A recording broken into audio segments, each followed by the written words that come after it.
오늘 말씀 로마서 8장 12절에서 17절 말씀까지입니다. 제가 봉독합니다. 그러므로 형제들아 우리가 빚진 자로 돼 육신에게 져서 육신대로 살 것이 아니니라. 너희가 육신대로 살면 반드시 죽을 것이로되 영으로서 몸의 행실을 죽이면 살리니 무릇 하나님의 영으로 인도함을 받은 사람은 곧 하나님의 아들이라. 너희는 다시 무서워하는 종의 영을 받지 아니하고 양자의 영을 받았으므로 우리가 아빠 아버지라 부르짖느니라.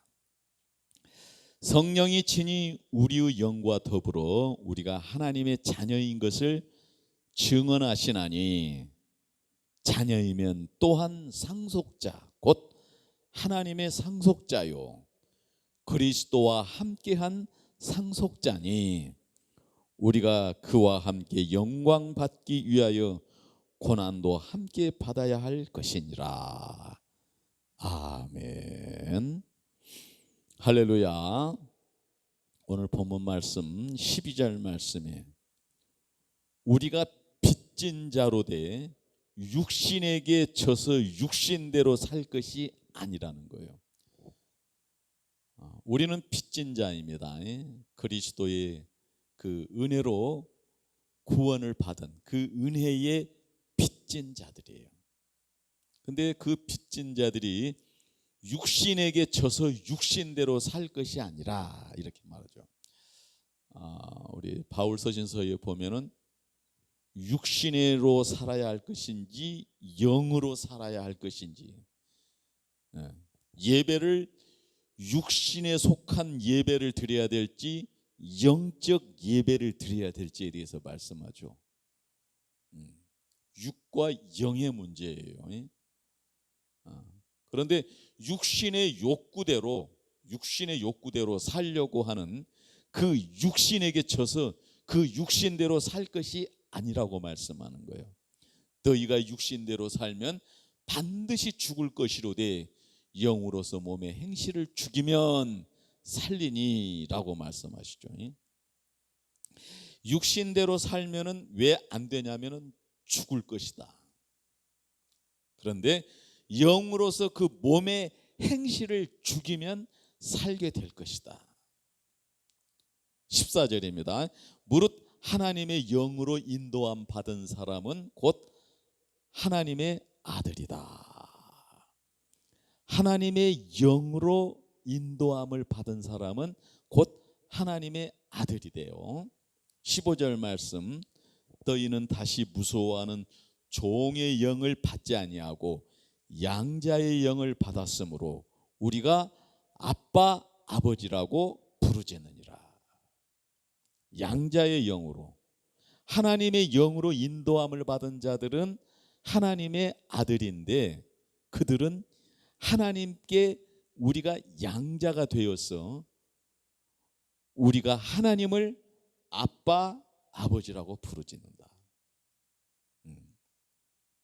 성령이 친히 우리 영과 더불어 우리가 하나님의 자녀인 것을 증언하신다.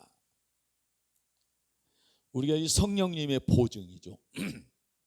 그렇죠? 우리가 하나님의 자녀인 것을 증언하신단 말이에요. 우리가 이 확실한 믿음 안에 살기를 바랍니다.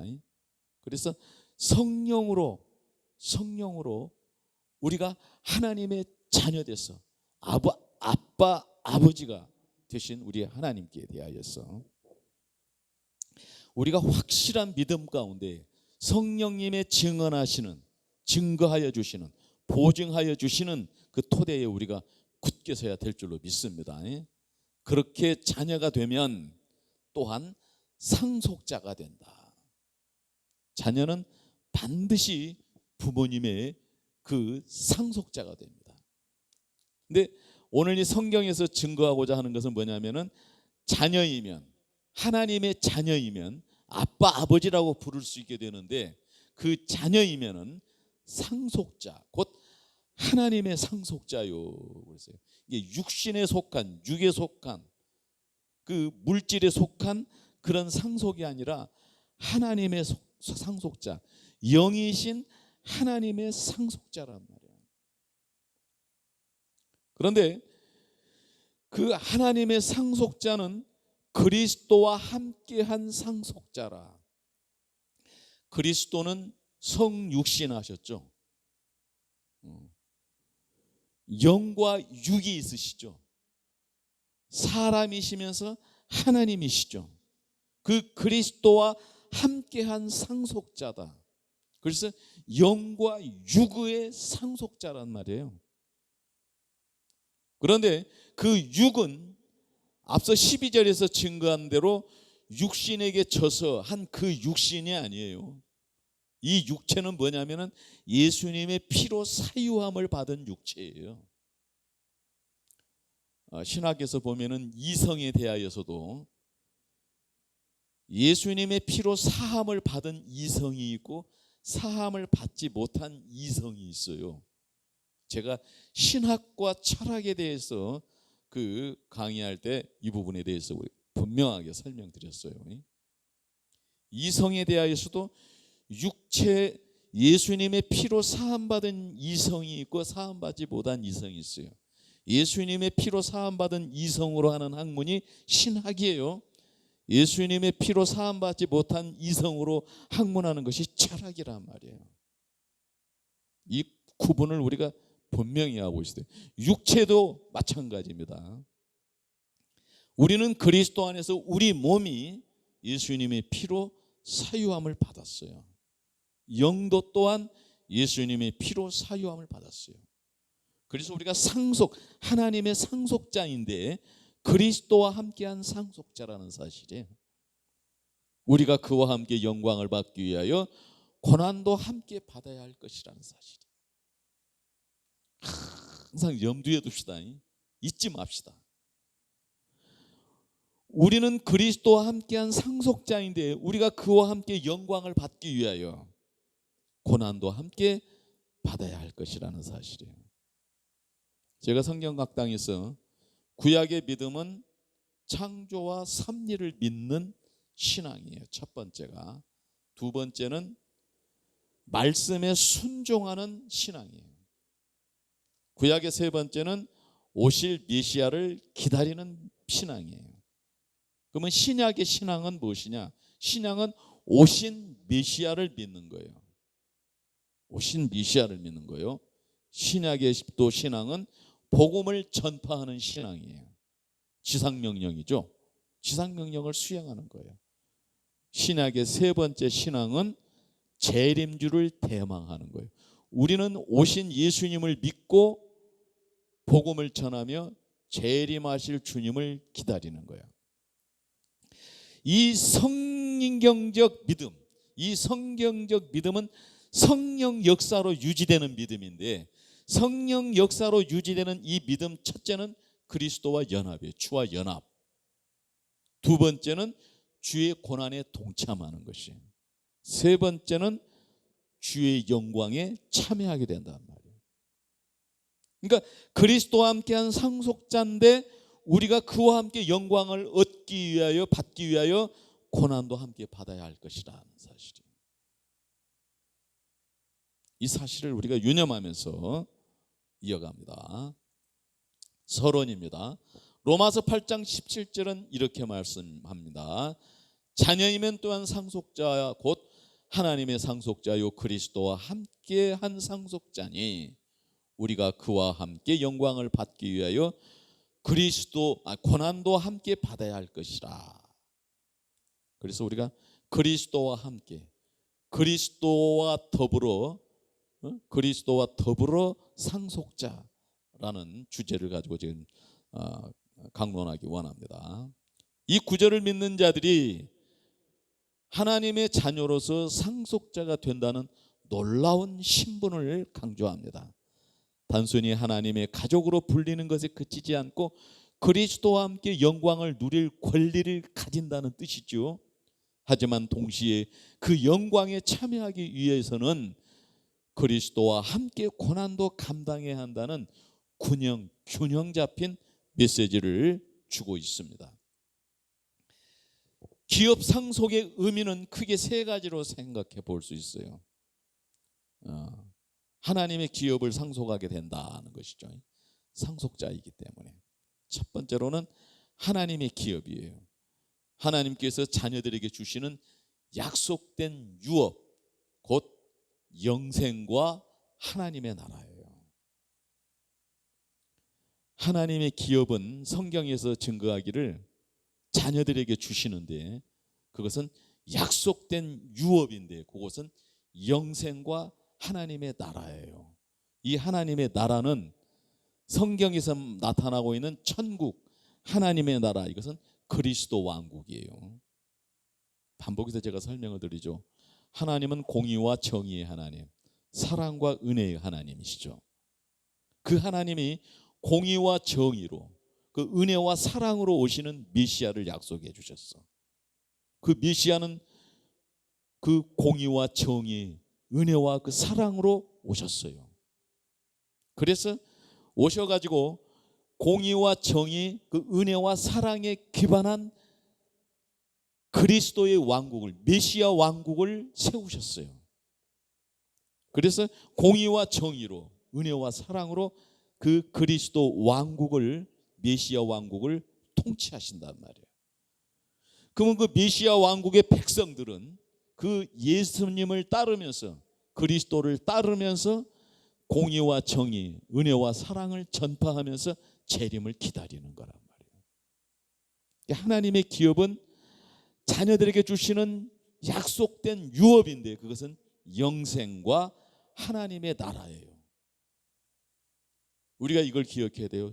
뭐 천국이 금으로 됐느냐, 뭐 천국에 가서 뭐 개털 모자를 쓰느냐, 금멜유관을 쓰느냐, 뭐 이런 논리로 요상하게 끌고 가버리면은 우리가 그리스도 왕국에 대한 이해를 바르게 할 수 없고, 그리스도 왕국, 그 하나님의 나라에 대한 이해를 바르게 할 수 없어요. 잘 이해하고 있기를 바랍니다. 두 번째로는 그리스도와 공동 상속이에요. 예수님이 누리시는 영광과 권세를 함께 나누는 권세예요. 하나님의 보좌 우편에 앉으신 우리 예수님, 우리도 그 하나님 나라의 보좌에 앉게 하여 주실 거란 말이죠. 예수님이 누리시는 영광과 권세를 함께 나눈다. 또 하나 생각해 볼 것은 여기서 하나 생각해 볼 것은 고난과 영광의 연결이에요. 고난과 영광의 연결이요. 고난을 피하지 않고 그리스도와 함께 감당할 때 영광에 동참할 수 있다는 진리예요. 이것은 그 영광에 참여하는 것은 어린 양의 혼인잔치에 참여하는 것이죠. 이 말씀은 단순히 미래의 보상만을 말하는 것이 아니라 현재적 삶 속에서도 우리가 하나님 자녀답게 살아가야 한다는 책임을 일깨워주는 것이에요. 성령으로 받으시기 바랍니다. 성경 속에서 상속자 개념입니다. 성경에서 상속자 개념은 단순히 재산을 이어받는 의미를 넘어서 하나님의 자녀로서 영원한 나라와 생명을 물려받은 영적 신분을 뜻합니다. 에덴 동산에서 잃어버렸던 생명을 다시 찾는 거예요. 믿는 자는 그리스도와 함께 공동 상속자가 되어 하나님의 기업을 함께 누리게 됩니다. 구약의 상속자 개념입니다. 고대 유대 사회에서 상속자는 주로 장남이었어요. 아버지의 이름과 재산, 권리를 계승했어요. 신명기 21장 17절의 말씀입니다. 자녀가 없을 경우는 가장 신뢰받는 종이 상속자가 되기도 했어요. 창세기 15장 2절 4절 말씀이죠. 신약의 상속자입니다. 예수 그리스도를 믿는 자는 하나님의 자녀로 입양되어 하늘의 기업을 상속받는다는 사실이에요. 갈라디아서 4장 7절 말씀입니다. 상속은 물질적 유산뿐만 아니라 영생, 하나님의 나라, 부활의 소망을 의미합니다. 베드로전서 1장 4절 말씀입니다. 그리스도와 공동 상속이죠. 그리스도와 더불어 상속이에요. 로마서 8장 17절은 믿는 자가 그리스도와 함께 공동 상속자임을 강조하는 거예요. 그리스도와 더불어 상속자라는 것을 강조하고 있다는 말이에요. 이는 예수님이 누리시는 영광과 권세를 함께 나누는 관계를 뜻합니다. 상속자의 영적 의미를 한번 이렇게 표로 만들어 봤어요. 영적 유산, 하나님의 나라죠. 마태복음 25장 34절죠. 창세전부터 예비된 나라를 상속받게 된다라고 말씀했어요. 영생과 부활이요. 요한복음 3장 16절, 11절, 25절. 죽음을 넘어서 영원한 생명, 이것을 얻는 거예요. 영생을 얻는 것이죠. 썩지 않는 기업이에요. 베드로전서 1장 4절, 더럽지 않고 쇠하지 않을 하늘의 유산을, 썩지 않은 기업을 받는 것이죠. 성령의 보증이죠. 에베소서 1장 11절 14절 등에서 성령으로 인침받아 상속을 확증했어요. 성령님은 그것을 우리에게 보증해 주셨어. 그리고 우리가 그것을 우리에게 증언해 주시는 거예요. 야야야 기라나, 너 그렇게 살다가는 안 된다. 너는 하나님의 자녀인 것이다. 이것을 알아라 라고 자꾸 성령님은 우리를 일깨워 주시는 거예요. 너는 이것을 너는 보장받았다. 그러니 이 길을 선택해서 가거라. 그 길을 떠나거라 라고 말씀하시는 거예요. 고난과 영광의 연결이에요. 상속자는 단순히 특권만 누리는 것이 아니라 그리스도와 함께 고난도 감당해야 합니다. 현재의 고난은 장차 나타날 영광과 비교할 수 없다는 약속이 있습니다. 로마서 8장 18절 말씀입니다. 삶의 적용입니다. 먼저는 정체성을 한번 우리가 적용해 보면은, 나는 더 이상 죄의 종이 아니라 하나님의 자녀, 상속자이다라는 정체성을 갖고 살아야죠. 우리가. 자존감입니다. 세상 기준이 아닌 하늘의 유업을 소유한 자로 살아가는 거예요. 이런 자존감으로 나는 하나님 나라의 공주다, 나는 하나님 나라의 왕자다 라는 이 자존감을 가지고 살아가야죠. 소망입니다. 이 땅의 고통은 끝이 아니며 영광스러운 유산이 기다리고 있다는 것이에요. 바울 사도가 내가 달려갈 길을 다 달려가게 되면 나를 위하여 예비된 상급이 있고 면류관이 있다고 증거했죠. 태도입니다. 상속자의 삶답게 성령을 따라 살고 하나님의 뜻에 순종하는 것이에요. 성령의 인도하심 따라 하나님 뜻에 순종하는 거예요. 그래서 우리가 구할 것은 뭐를 구해야 하냐면 그의 나라와 그의 의를 구하는, 그 뜻을 구하는 거예요. 이 주기도문에서 예수님이 그렇게 기도하라고 그랬잖아요. 무엇 입을까 무엇 마실까 그런 거 기도하는 것은 하나님을 모르는 자들이에요.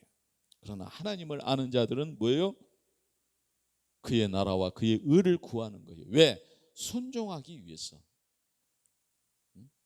순종하기 위해서 성령의 인도하심을 받아야 되는 것이죠. 상속자의 개념은 결국 하나님의 가족으로서 신분의 변화, 영원한 기업의 약속을 의미한다는 사실입니다. 그리스도와 더불어 상속자예요. 그리스도와 함께 상속자란 말이에요. 이 개념이 오늘 우리에게 잘 우리 가슴에 박혀 있기를 예수님의 이름으로 축복합니다. 믿는 자는 그리스도와 함께 상속자예요. 이는 참으로 놀라운 진리요 약속의 말씀입니다. 우리는 하나님께서 가지신 모든 것과 그리스도 자신, 그리고 그분의 모든 유업을 물려받을 것입니다. 우리는 하나님의 아들과 더불어 모든 것을 함께 누릴 특권을 부여받게 될 것입니다. 이미 부여받았습니다. 우리는 성령이 우리에게 부음받으심으로 우리는 이미 그걸 받았어요. 하지만 이 점을 주목하십시오. 그리스도와 함께 한 상속자가 된다는 것은 믿는 자들이 그리스도께서 받으실 유업과 똑같은 정도로 받게 될 것이라는 의미는 아니에요. 오히려 그것이 의미하는 바는 믿는 자들은 그리스도와 더불어 그리스도와 함께 상속자 된다는 것이에요. 그리스도와 함께 상속자 된다는 것은 적어도 세 가지 영광스러운 것을 의미하고 있어요. 그것은 우리가 그리스도의 성품과 그리스도의 지위와 그리스도의 책임을 함께 나눌 것이라는 의미입니다. 이 세 가지를 살펴봄으로써 우리는 이 사실을 실감할 수 있을 것입니다. 성품에 있어서 더불어 상속자입니다. 성품을 그리스도와 더불어 상속받게 된단 말이에요. 성령의 열매를 함께 누리는 것이죠. 하나님의 자녀로서 성품은 단순히 도덕적 향상이 아니라 성령 안에서 변화된 인격을 의미하는 거예요. 성령 안에서 변화된 성품, 성령 안에서 변화된 인격을 의미합니다. 예수님께서 사복음서에 보시면은 귀신 쫓아내고 병을 고쳐주시고 오병이어로 먹여주시고 이러한 기사와 표적을 행하시는데 그 표적을 행하시면 뭐예요?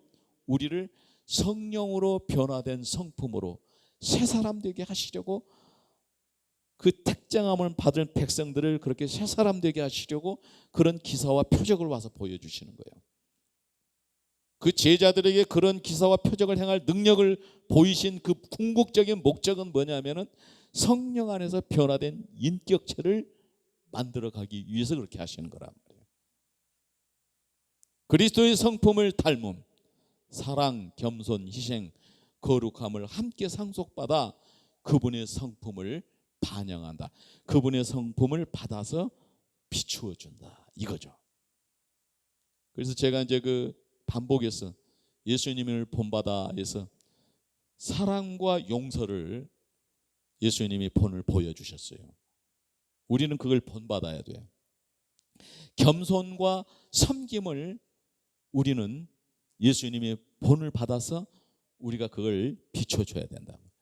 희생과 부활을 우리가 받아서 우리가 비춰야 된단 말이죠. 그 그리스도를 우리가 은혜를 받아서 그 은혜의 빛을 우리가 전해야 돼요. 비춰줘야 돼. 이것이 전도이죠. 이것이 전도고, 이것이 그리스도와 연합된 고난에 동참된 자들이죠.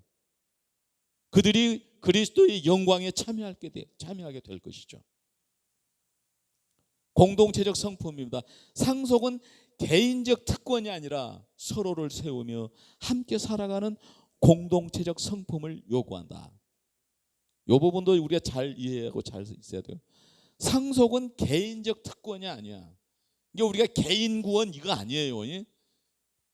계몽주의, 낭만주의, 실존주의, 모더니즘, 포스트 모더니즘이 개인 구원으로 이렇게 그냥 기독교를 갖다 이렇게 그냥 그 협소하게 그냥 이렇게 축소시켜 놔버렸어요. 요거 회복시켜야 돼요. 제가 성경 관점학당을 통해서 이거를 갖다가 좀 주안점을 두고 있는 것 중에 하나죠. 응? 개인의 특권이 아니에요. 우리는 서로를 세우며 함께 살아가는 공동체적 성품을 요구한단 말이에요. 이 서로는 뭐예요? 의인은 없어요. 의인은 없다고 그랬어요. 바리새인들은 기도할 때 나는 저 세리와 같지 않습니다. 나는 저 창기와 같지 않습니다라고 기도를 하는 거예요.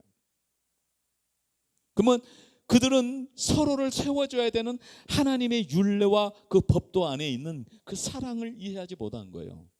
그 정의와 공의와 정의를 이해하지 못하고 사랑과 그 은혜를 이해하지 못했기 때문에 나는 저 세리와 같지 않습니다. 나는 저 창기와 같지 않습니다라고 하나님 앞에 나와서 두 손을 들고 그냥 번쩍 들고 기도를 하는 거예요.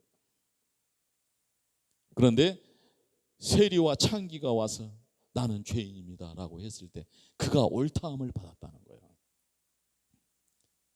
이렇게 들어가 보면 우리는 서로를 세워야 되는데 의인은 없어요. 내가 저 죄인, 저 간음한 자, 저 도둑질한 자, 저 살인한 자라고 내가 정죄하는 저 사람도 죄인이지만은 나도 죄인이란 말이에요. 의인은 없어요. 그런데 우리는 그리스도 안에서 그리스도의 그 은혜를 받아서 그 그리스도의 은혜와 사랑으로 용서하고 그 죄인들을, 그 악인들을 나 자신을 낮추고 섬겨주고 예수님이 우리에게 하셨어요. 똑같이 하셨어요. 그리고 희생하면서 부활 복음을 전하는 거예요. 그들이 거듭나도록 우리가 신실하게 우리가 그들을 양육해야 돼요. 나도 죄인이에요. 우리는 원죄의 그늘 아래 있어요. 주님이 오시는 날까지 그렇습니다. 그래서 우리는 하나님의 자녀된 자로서 성화를 예수님을 닮아가는 과정이 있어요. 오늘 우리가 다 똑같습니다. 다 똑같아요. 서로를 세우며 함께 살아가는 공동체적 성품, 이게 교회의 본질이에요. 성도는 이걸 잊으면 안 돼요. 또 하나 살펴볼 것은 지위에 있어서 더불어 상속자라요. 하나님의 자녀된 지위. 믿는 자는 종이 아니라 자녀로서 아버지의 권리와 사랑을 누린다는 사실이에요. 왕 같은 제사장이죠. 그리스도와 함께 왕권을 누리며 제사장적 사명을 감당하는 지위를 상속받았어요. 베드로전서 2장 9절 말씀입니다. 영광의 참여자입니다. 어떻게 우리가 하나님의 영광에 가히 우리 죄인들이 참여할 수 있겠습니까? 그런데 그리스도와 함께입니다. 그리스도의 영광과 권세를 함께 나누는 지위가 약속되어져 있어요. 로마서 8장 17절 말씀이에요. 책임에 있어서 더불어 상속자입니다. 고난의 동참입니다. 영광을 상속받기 위해 그리스도와 함께 고난도 감당해야 된다. 이 고난에 동참해야 된다. 이 책임에 있어서 더불어 상속자. 제가 지혜가 부족해서 이렇게 표현했어요. 그런데 우리는 그리스도와 하나가 되었어요. 어떻게 그 하나님과 우리가 하나가 될 수 있어요? 그게 은혜예요. 죄인된 우리를, 우리가 의로워서, 우리가 어떤 합당한 자격이 있어서가 아니에요. 없어요. 의인이 아니에요. 의의가 없어요. 그런데 우리를 자녀 삼아 주시고 우리를 제자 삼아 주셨어요. 그리고 영광을 상속받기 위해서 함께 고난을 감당하기 원하시는 하나님의 사랑을 받았어요. 우리가 사명의 수행입니다. 제가 이렇게밖에 표현을 못합니다. 복음을 전하고 세상을 섬기는 책임을 함께 상속받았어요. 복음을 전하고 세상을 섬기는 책임을 함께 상속받았다니까요. 그러기 위해서 예수님이 제자들의 발을 씻기시면서 이것을 내가 너희에게 보인 것은 너희도 이렇게 행하게 하려 함이라.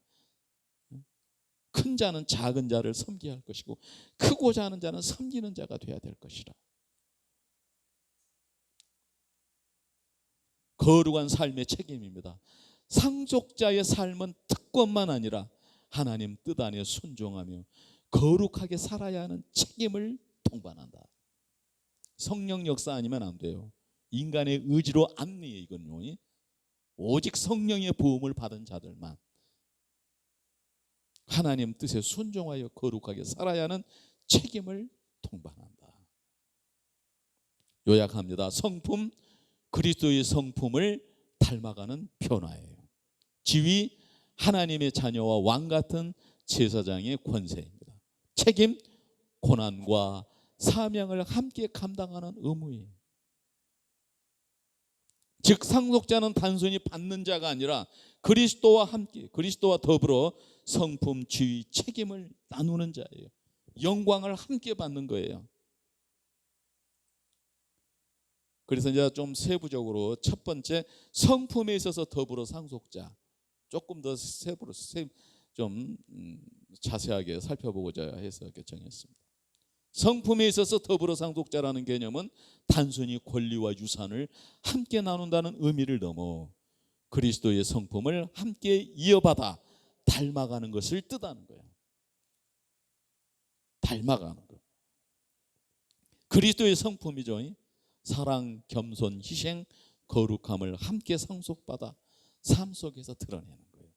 예수님이 드러내신 그 어둠 속에 잠겨있는 세상에 오셔서 공의와 정의, 은혜와 사랑의 빛을 비춰주신 것 같이 그 거룩함을 함께 상속받아 삶 속에서 드러내는 거예요. 공의와 정의, 은혜와 사랑이죠.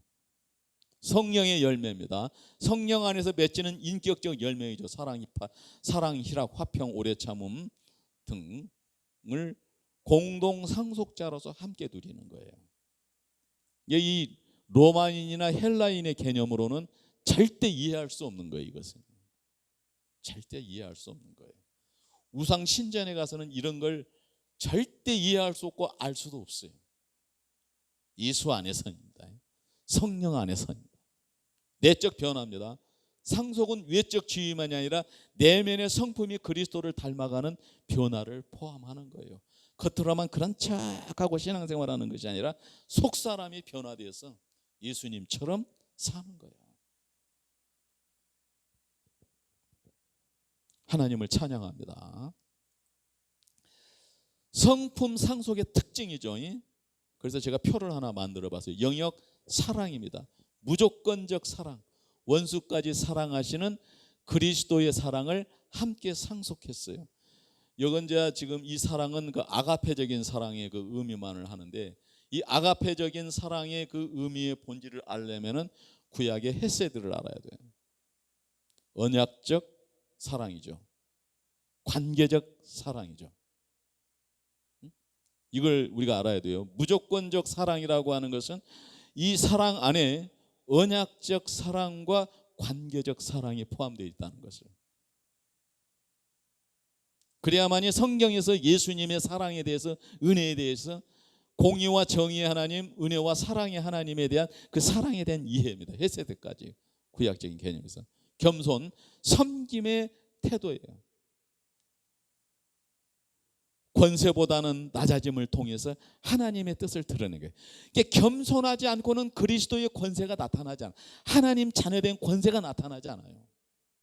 예수님을 영접해야만이, 예수님을 영접해야만이 하나님의 자녀된 권세로서 자기 자신을 낮추고 섬기는 거예요. 의인을 섬기는 게 아니에요. 의인을 섬기는 게 아니야. 죄인을 섬기는 거예요. 악인을 섬기는 거예요. 우리가 죄인 되었을 때, 우리가 악에 빠져 있을 때 우리를 섬기셨던 그 예수님의 본을 따라 그렇단 말이에요. 하나님 자녀된 권세가 거기에 있는 거예요.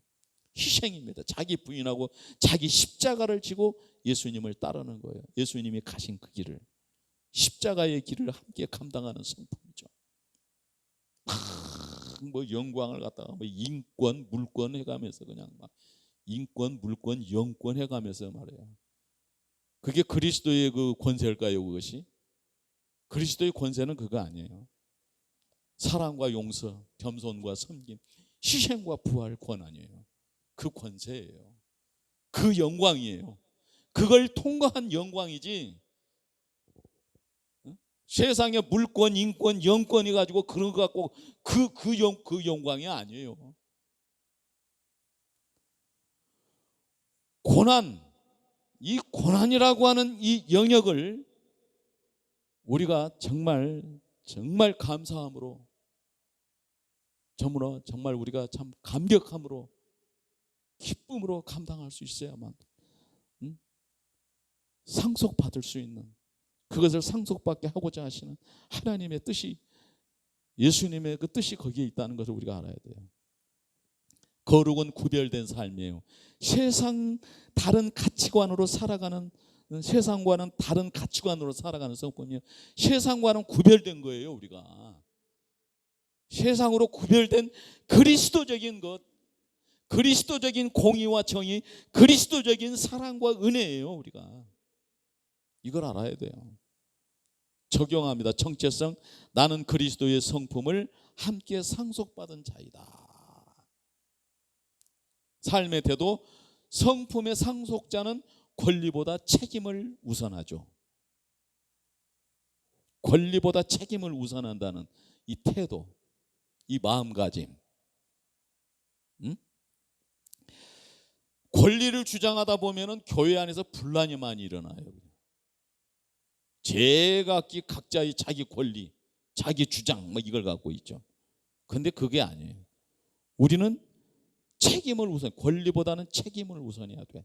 그러니까 항상 겸손한 거예요. 생명 바쳐 헌신하고 그 책임을 다하고도 하나님 앞에 끝까지 겸손한 자리로 서야.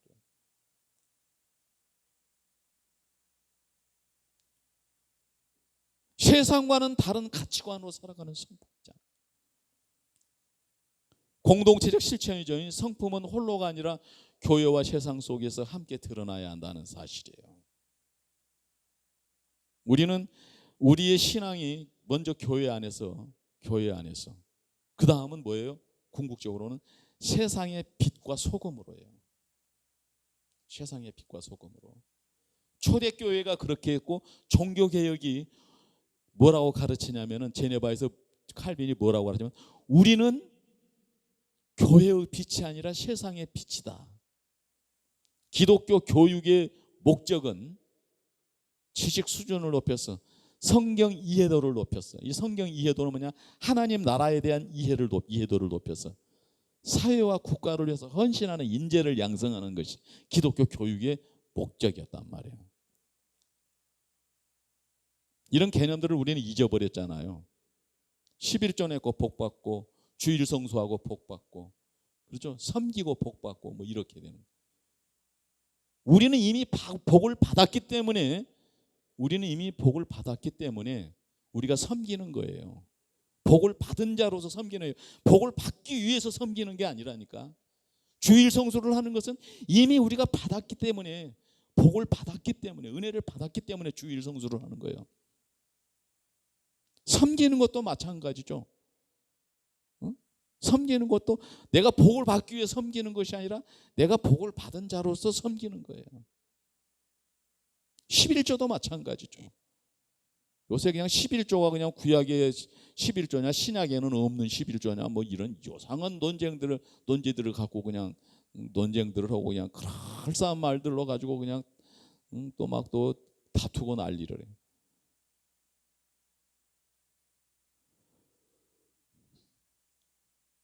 우리가 교회와 세상 속에서 함께 드러나야 한다는 것. 결국 성품에 있어서 더불어 상속자는 그리스도의 인격을 함께 이어받아 세상 속에서 살아내는 자라는 뜻입니다.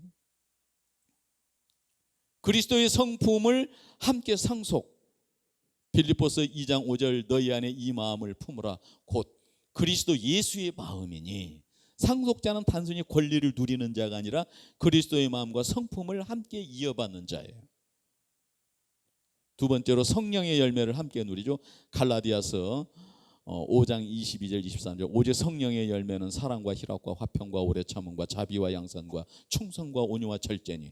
공동 상속자는 성령의 열매를 삶 속에서 맺으며 그리스도의 성품을 드러내는 거예요. 이것이 성령의 열매가. 거룩한 성품의 변화죠. 베드로전서 1장 15절 16절 오직 너희를 부르신 거룩한 이처럼 너희도 모든 행실에 거룩한 자가 되라 라고 말씀합니다. 상속자는 하나님의 거룩함을 이어받아 삶 속에 거룩을 실천해야 합니다. 요약하면 성품에 있어서 상속자는 그리스도의 마음을 품고 성령의 열매를 맺으며 거룩한 삶을 살아가는 자입니다. 이는 단순히 외적 지위가 아니라 내면의 인격과 성품에 변화되는 것을 의미합니다. 두 번째, 지위에 있어서 더불어 상속자입니다.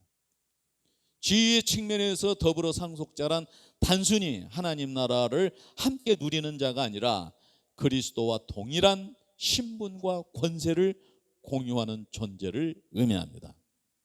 그리스도와 동일한 신분과 권세라. 요즘 말하자면 그 정치인들을 보면은 정치인들 보면 대통령을 보거나 뭐 국회의원들을 보거나 보면은 그들이 갖고 있는 권세와 그리스도의 권세를 우리 비교해 보고 한번 우리가 분별할 수 있어야 된다는 것을 저는 늘 말씀드리고 싶습니다. 그래서 큰 자는 작은 자를 섬기고 크고자 하는 자는 섬기는 자가 돼야 된다고 하는 이 기본적인 이 틀이 갖추어진 그런 인격체가 지도자가 돼야 돼요. 철학적으로 뭐 군주론, 도덕론, 뭐 국부론 뭐 등등 이런 것들이 다 있는데 거기에서는요 결국은 독재자를 만들었고 황제를 만들어서 백성들을 착취하고 억압하고 그냥 사륙하고 하는 전쟁만 그냥 그랬잖아요. 우리의 영적 전쟁은 그게 아니에요.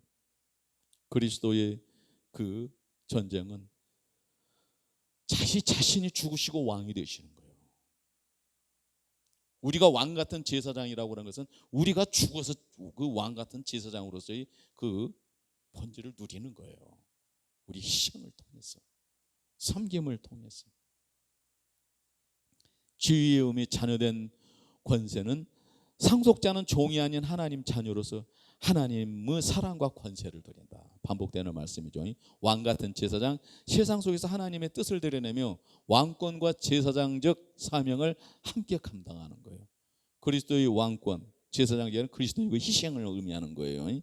그 사명을 함께 누린다는 것이죠. 영광의 지위, 그리스도와 함께 영광을 나누며 장차 하나님 나라에서 다스리는 권세를 상속받아요. 그리스도와 함께 그 영광, 그 본질을 나누고 그 하나님 나라, 그리스도 왕국에서 다스리는 권세를 상속받는다. 이 개념은 이 세상 나라에서 그 권세를 가지고 다스리는 것 개념과 그 가치가 아니에요. 이런 것들을 우리가 잘 이해하고 분별하고 있어야 돼요. 성경을 읽은 자들은, 성령의 인도하심 따라가는 자들은, 순종하는 자들은 이것을 알게 될 줄로 믿습니다. 요약합니다. 지위에 있어서 상속자는 자녀의 권세를 누리고 왕 같은 제사장으로 세상을 섬기며 그리스도와 함께 영광을 나누는 거예요. 연합되어서 고난에 동참하고 그 영광의 최후 승리의 자리에 어린 양의 혼인잔치에 참여하는 거예요. 지위에서 더불어 상속자는 특권과 권세를 함께 누리되 그것을 세상 속에서 섬김과 사명으로 드러내는 거예요. 사랑과 용서, 겸손과 섬김, 희생과 부활을 드러내는 존재예요. 하나님 자녀의 지위입니다. 요한복음 1장 12절, 영접하는 자 곧 그 이름을 믿는 자들에게는 하나님의 자녀가 되는 권세를 주셨어요. 상속자는 단순히 종이 아니라 하나님의 자녀로서의 권세와 지위를 함께 누리는 거예요. 왕 같은 제사장의 지위죠. 베드로전서 2장 9절, 너희는 택하신 족속이요 왕 같은 제사장들이요 거룩한 나라요 그의 소유된 백성이니. 공동 상속자는 왕권과 제사장적 사명을 함께 이어받아 세상을 섬기는 지위를 가지는 거예요. 세상에 있는 권세의 개념하고는 달라요. 세 번째로 그리스도와 함께 영원한 지위. 로마서 8장 17절, 자녀이면 또한 상속자요 곧 하나님의 상속자요 그리스도와 함께한 상속자니 우리가 그와 함께 영광을 받기 위하여 고난도 함께 받아야 할 것이니라. 상속자는 그리스도와 함께 영광을 나누는 지위에 서게 되는 거예요. 할렐루야. 요약합니다.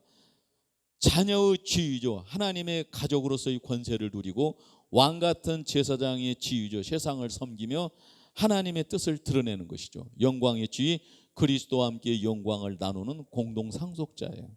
즉 지위에 있어서 더불어 상속자는 하나님의 자녀로서 권세와 영광을 함께 누리며 왕 같은 제사장으로서 세상을 섬기는 자예요. 책임에 있어서 더불어 상속자죠. 더불어 상속자라는 개념은 단순히 권세와 영광을 함께 누리는 데 그치지 아니하고 책임의 차원에서도 그리스도와 함께 참여하는 것을 의미합니다. 상속자는 특권을 가진 동시에 반드시 감당해야 할 의무를 지닌 자예요. 책임의 영역, 고난의 책임입니다. 영광을 함께 누리기 위해서는 그리스도와 함께 고난을 감당해야 합니다. 상속자의 길은 희생과 인내를 포함합니다. 복음의 책임이죠. 상속자는 복음을 세상에 전하고 하나님의 나라를 확장하는 사명을 이어받습니다. 거룩의 책임입니다. 하나님의 자녀답게 부르심에 합당한 삶을 살아가야 하는 책임이 있습니다. 섬김의 책임이죠. 권세를 누리기보다는 섬김을 실천하며 공동체와 세상을 위해 헌신하는 책임을 지는 거예요. 이런 크리스찬들이 양육돼야 돼요. 이런 크리스찬들이 훈련돼서 이들이 사회와 국가를 섬기는 헌신자들이 돼야 되지 않겠습니까? 그래야 하나님의 나라와 통치가 임하게 되는 것이죠. 요약, 책임에 있어서 더불어 상속자는 고난을 감당하고 복음을 전하며 거룩을 실천하고 섬김으로 살아가는 자입니다. 이는 상속자가 단순히 받는 자가 아니라 그리스도와 함께 짐을 지고 세상 속에서 사명을 수행하는 자임을 보여준다는 사실입니다. 고난의 책임, 로마서 1장 17절, 자녀이면 또한 상속자요 하나님의 상속자요 그리스도와 함께 한 상속자니 우리가 그와 함께 영광을 받기 위하여 고난도 함께 받아야 할 거예요. 상속자는 영광만이 아니라 그리스도와 함께 고난을 감당하는 책임을 진다는 사실이죠. 복음 전파의 책임이죠. 마태복음 28장 19절 20절, 그러므로 너희는 가서 모든 민족을 제자로 삼아 내가 너희에게 분부한 모든 것을 가르쳐 지키게 하라. 공동 상속자는 복음을 세상에 전하고 제자를 삼는 사명을 이어받습니다. 거룩한 삶의 책임이죠. 에베소 4장 1절, 그러므로 주 안에 갇힌 내가 너희를 권하노니 너희가 부르심을 입은 일에 합당하게 하여 그랬어요. 상속자는 부르심에 합당한 삶을 살아야 하는 책임이 있어요. 섬김의 책임이죠. 마가복음 10장 45절, 인자가 온 것은 섬김을 받으려 함이 아니라 도리어 섬기려 하고 자기 목숨을 많은 사람의 대속물로 주려 함이니라. 상속자는 권세를 누리기보다 섬김의 책임을 감당하고 희생의 책임을 감당하죠. 요약합니다. 고난의 책임, 영광을 잊기 위해 그리스도와 함께 고난을 감당. 복음의 책임, 세상의 복음을 전하고 제자를 삼아야 돼. 거룩의 책임이죠. 부르심에 합당한 삶을 살아가죠. 섬김의 책임, 희생의 책임, 권세보다 섬김과 희생, 양보해주고 쳐주고 손해봐주고 하는 것이 시작된다고 말씀드렸죠. 책임에 있어서 더불어 상속자는 특권을 누리는 자가 아니라 고난, 복음, 거룩, 섬김의 책임을 함께 감당하는 자입니다. 결론입니다. 더불어 상속자의 총합적 의미, 더불어 상속자 된 그 총합적인 그 의미, 성경에서 말하는 더불어 상속자는 단순히 하나님의 나라를 함께 누리는 자라는 의미를 넘어 성품, 지위, 책임, 모든 영역에서 그리스도와 함께 참여하는 자를 뜻합니다. 성품에 있어서 빌립보서 5장 2장 5절에 너희 안에 이 마음을 품으라 곧 그리스도 예수의 마음이니, 지위에 있어서 요한복음 1장 12절 영접하는 자 곧 그 이름을 믿는 자들에게는 하나님의 자녀가 되는 권세를 주셨으니, 책임에 있어서 로마서 8장 17절 자녀이면 또한 상속자 곧 하나님의 상속자요 그리스도와 함께한 상속자니 우리가 그와 함께 영광을 받기 위하여 고난도 함께 받아야 할 것이다. 종합적 결론입니다. 성품, 그리스도의 마음을 품고 성령의 열매를 맺은 자죠. 지위, 하나님의 자녀와 왕 같은 제사장으로서 권세를 누리는 자죠. 책임, 고난과 복음의 사명을 함께 감당하는 자. 따라서 더불어 상속자란 그리스도와 함께 성품을 담고 지위를 누리며 책임을 감당하는 온전한 공동체적 존재예요. 이렇게 세상에 빛이 되는 거예요. 이렇게 사회와 국가를 위해 헌신하는 인재들로 살아가는 것인 거예요. 저는 오늘 그리스도와 더불어 상속자라는 주제를 가지고 서론을 말씀드렸고, 성경 속의 상속자 개념, 그리스도와 더불어 상속자, 성품에 있어서 더불어 상속자, 지위에 있어서 더불어 상속자, 책임에 있어서 더불어 상속자. 그래서 결론에서 더불어 상속자의 종합적 의미를 살폈습니다. 기도드리겠습니다. 은혜로우신 하나님 아버지 감사합니다. 우리가 예수 그리스도를 통해서 하나님의 그 유업을 상속받는 것은 곧 영생과 하나님의 나라라고 했습니다. 그 지위와 자격과 그 책임에 대하여서 우리 마음속에 늘 살아있게 하시고 합당한 그 상속자로서 정체성을 가지고 이 세상에서 빛과 소금이 되는 역사를 이루게 하여 주시옵소서. 초대교회에서의 역사와 종교교회에서의 역사였습니다. 하나님, 우리가 잃어버렸던 이 본질을, 아니면 소홀하고 느슨했던 이 본질을 다시 회복할 수 있는 계기가 될 수 있도록 은혜 입혀 주시옵소서. 이 말세 지말에 주를 위해 헌신된 인재들이, 그 상속자들이 하나님 일깨워지고 일어서게 하시고 하나님 나라와 영광을 위해서 헌신하고 주와 연합된, 주의 고난에 동참된, 주의 영광에 참여하게 될 그 영광스러운 주의 상속자들이 도처에서 일어나게 하여 주시옵소서. 우리 주의 성령님께서 약속하신 이 모든 것을 이루시고 우리를 그리스도의 영광에 참여하게 하실 그 사실을 믿고 감사드리오며 우리 주 예수 그리스도의 이름으로 기도드리옵나이다. 아멘.